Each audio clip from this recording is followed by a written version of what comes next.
Hello everybody, நான் doctor Bhargavi PSG ஹாஸ்பிட்டல்ஸில் medicine டிபார்ட்மெண்ட்டில் கன்சல்டண்ட்டாக இருக்கேன். ஹை பிளட் ப்ரெஷர், அதாவது உயர் ரத்த அழுத்தம். இந்த ஹை பிளட் ப்ரெஷரையும் நம்ம இப்போ ரொம்ப ஃப்ரீக்வெண்ட்டாக கேள்விப்படுறோம். ஆனால் இதில் இருக்கிற ஒரு பெரிய பிரச்சனையே டினையல். நம்ம யாருமே நமக்கு பிளட் ப்ரெஷர் அதிகமாக இருக்குன்றதை ஒத்துக்க மாட்டேங்கிறோம்.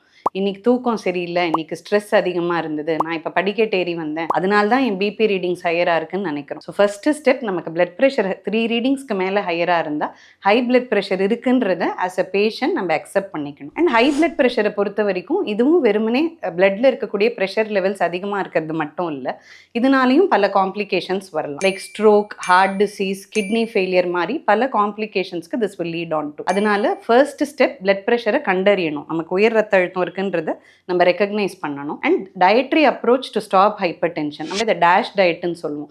ஹெல்தி ஆகாரம் எடுக்கிறதன் மூலமாகவும் சில மீல்ஸை நம்ம லிமிட் பண்ணிக்கிறதன் மூலமாகவும் நம்ம ஹை பிளட் ப்ரெஷர் வரதை அவாய்ட் பண்ணிக்கலாம். பட் ஒன்ஸ் வந்தாச்சுன்னா கரெக்டான முறையில் பிளட் ப்ரெஷர் டெக்னிக்கை அடாப்ட் பண்ணி அதை ரெக்கார்ட் பண்ணிட்டு அதுக்குண்டான மெடிகேஷன்ஸ் எடுத்துக்கிறதன் மூலமாக நம்ம மற்ற காம்ப்ளிகேஷன்ஸ்லேருந்து டெஃபினட்டாக நம்மளை ப்ரிவென்ட் பண்ணிக்கலாம்.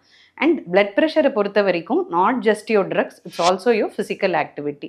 இன்ஃபேக்ட் கைட்லைன்ஸ் படி நம்ம வாரம் 1 7 டேஸில் அட்லீஸ்ட் 5 டேஸ்க்கு 30 minutes of moderate physical activity பண்ணுறதன் மூலமாக மட்டும்தான் நம்ம பிளட் ப்ரெஷர், நம்ம பிளட் வெசல்ஸோட ஸ்டிஃப்னஸும் குறையும்.